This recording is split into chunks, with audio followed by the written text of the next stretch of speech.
Hey guys, welcome to Landfight TCG. This is Nick here. We're going to be doing another product review opening of the Snow Ninja decks. This has been talked about a lot in our local group and just in general. We have 4 bonus cards included this time. I'm actually been mega excited for this. I know Matt, kind of the guy he's been a good friend to all of us. Kyle's known him a long time. And I've always seen him in and out, but I've been talking to him more and more.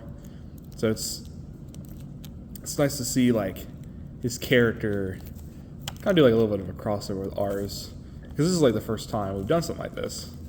It's definitely exciting. I just have to figure out how to get the box up. Right. Well, I struggle. I guess we'll just keep talking. But yeah, I've been excited for this. The release for this product was rumored to come out in January, and then there was a rumor for it to come out in December, and then after Christmas, and now it's here way before that. So let's get into it. So you know how I am about the box. I like the presentation. I think it's important. So crack her open. I like that they're not doing the bands like in Speedsters. I don't think they should do the bands. But look at that. Wow. Holy moly. That looks good. I don't think it gives it justice. Just that looks really good.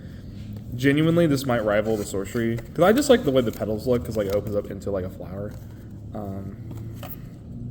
Yeah, let's, this is also my first look at the deck. Kyle and Matt have been in the works. This will be my first time. So, I do know one thing though, this deck has a lot of things, a couple of new mechanics in the game, such as snow counters and freeze, which this is the first deck in Landfight that introduces counters, and I'm a big fan of games that can put counters on creatures, so I'm already a big fan of this deck out the gate. So firstly, we have Force of the Peak. Put 1 snow counter on 1 creature. Generic, good, comes up. This is the awesome reprint of Total Destruction. Wow, okay, that looks really... I kind of forgot they were getting a reprint, Total Destruction. Look at that. I love that. That's so pretty. Oh, I didn't realize... Okay, there's a lot more reprints than I thought. That is probably the sickest draw potion art. And if if you guys watch the podcast, you know me, I like OG arts a lot. Because when I started playing the game, I played the OG cards. But this is probably the one time where I'll make the exception, just because I already see this one. Well, I'll talk about this one in a second. But this is so pretty. We have the Grave Supplies. This is actually a really good reprint, much needed reprint, and it looks beautiful. Just the white, it almost looks kind of like a ghost rare. If you guys know what I'm talking about. Red Devil's Frozen Wrath. Freeze all of your opponent's creatures until the end of this turn. Frozen creatures cannot attack. That is very cool. There's mechanics in this deck that have to do with that. I also just think this is a very sick 4 in general. Play swap. Shuffle 1 ninja creature from your field into the deck. Then add 1 ninja from your deck to your hand. This card can only be activated once per turn. Good swap out. Kind of reminds me of ninjutsu. It's what ninjas do best. They hop, they swap, they do that whole thing. Here's the land. Arctic Temple. Once per turn, you can put 1 snow counter on a creature you control. During the end phase, you gain 1 life for each frozen creature on the field. This is probably the best land to play in this deck from what I've seen so far. You want as many snow counter and freezing mechanics as possible, because I know all the cards in here get big value from that. I also just love the art. I'm a big fan of Winter anyway, but just the ninja art, it just looks really good. We then have the Snow Ninja himself. Very sick card. This creature gains 1 strength for each snow counter on it. So, obviously, with cards like Arctic Temple and the card we saw before, if I can find it, it's on the very bottom. Yeah, Force of the Peak. You just put snow counters on stuff. This guy can get pretty big pretty quick. This actually might be somewhat of a threat just because how big he can get. Good game ender, for sure, is what I'll say. So now I see 2 more in the back here, too. So you'll have 3 Snedges to play. Because there's always play sets in these.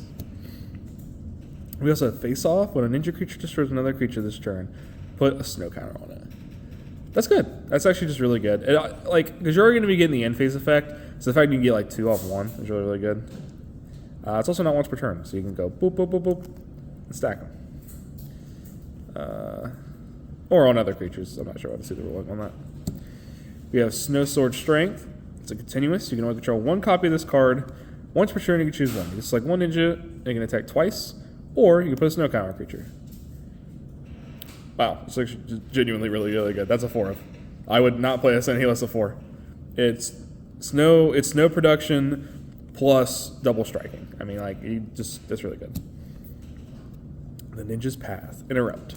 Destroy 1 frozen creature. Then you can shuffle 1 ninja from your ruins in your deck. That's crazy. That's actually really, really good. There's plenty of ways in this deck, which I think we'll go more, and I imagine there's more. But there's more. There's like tons of ways you can put frozen creatures on to the battlefield, and then the fact that you just kill it, like problem cards. Like let's say you can't handle a Colonel Knight, or let's say you can't handle a Maze Titan, or something like that. Like something big, or Attachment Dragon, something you can't handle. Freeze it, kill it, get some value from it. Ninjutsu of Frozen Wind. Every creature gains 1 strength for each counter on it. That's actually really cool. I think this would be like an OTK machine. Because imagine you have like 3 ninjas that are all just like boosted up with snow counters. You just go ninjutsu. Or like even in the battle phase, like let's say your opponent tries to attack, you go ninjutsu and just protect all your stuff. Here's our 4th Miracle of the Peak. So we're getting into the creatures now. Frost Assassin. When this creature battles a frozen creature, the frozen creature is destroyed. And this card is returned to your hand. That is actually really, really good. That is actually like a sick effect. Kill it. It kind of reminds me of Rustclaw, except better because of the fact that it goes back to your hand. You can recycle it. Rustclaw has the cool thing where you just draw the 5s. That's cool. But this goes back to hand. This is reusable. So that's really, really, really nice. Snow Ninja Apprentice. Once per turn, when this creature is summoned, you can freeze 1 creature on the field until the end of the turn. Frozen creatures cannot attack. So kind of just goes into the other stuff. You got Snow Ninja Apprentice, hit him with the Frost Assassin because there's plenty of smalls who would definitely be playing. Small backup. Mini Ninja. Once per turn during your draw phase, you can freeze 1 creature on the field. Just, like I said, really, really good. We got Janelle. Ooh. Once per turn, if there is a frozen creature on the field, when this card is summoned, you can pay it 4, light it 7 to 3. Holy crap. I thought I read the way I thought it did. Oh my god. Pay 2 life, attack. I'll summon a million Janelles. Swing for 12 is what it would be. Right? 4, 8, 12. No, 16, sorry. And that's not assuming you don't have like snow counter production. Because on your end phase, you're going to have all this, and you're going to go Arctic Temple, counter, counter, counter, counter. And then that'll be 5s with like ninjutsu. So, wow. So first impressions, because this is like, I knew bits and pieces, of course, because I know things sometimes. I remember some things. First impressions, just of the deck, it looks really fun.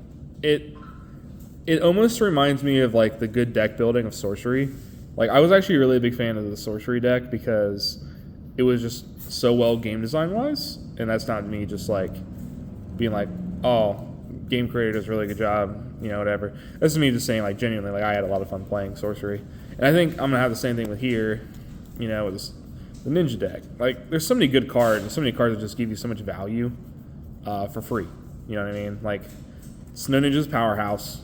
This is gonna be hard to get over. Like, yeah, it's susceptible to boost, but who cares? They're gonna freeze you anyway. And not only are they going to freeze you, they have ways to just totally come back. Arctic Temple's a monster. Play Swap's actually really cool. And so is the Red Devil's Frozen Wrath. You can do all the stuff that the creatures can do without even having to summon anything, which can sometimes be good because sometimes cards in the meta come up where we can't really fight it.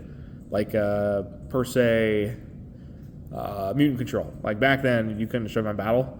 This stuff will allow you to be able to negate that. And also just the reprints are really pretty. Like I like how they did the TD. Like the TD just looks really, really good. Ooh, I've done that twice now. You guys see that? I keep dropping the camera. But anyway, thank you guys for watching. I know me and Kyle are probably gonna do a feature match of the 2 newest decks because, well, they're new and they need experimentation. And me and him have to get ready to see what the meta is going to look like. Who knows? There might even be a podcast episode on it. Haha. Gotta stay tuned to find out, though. All right. Well, thank you guys for watching. Have a good day.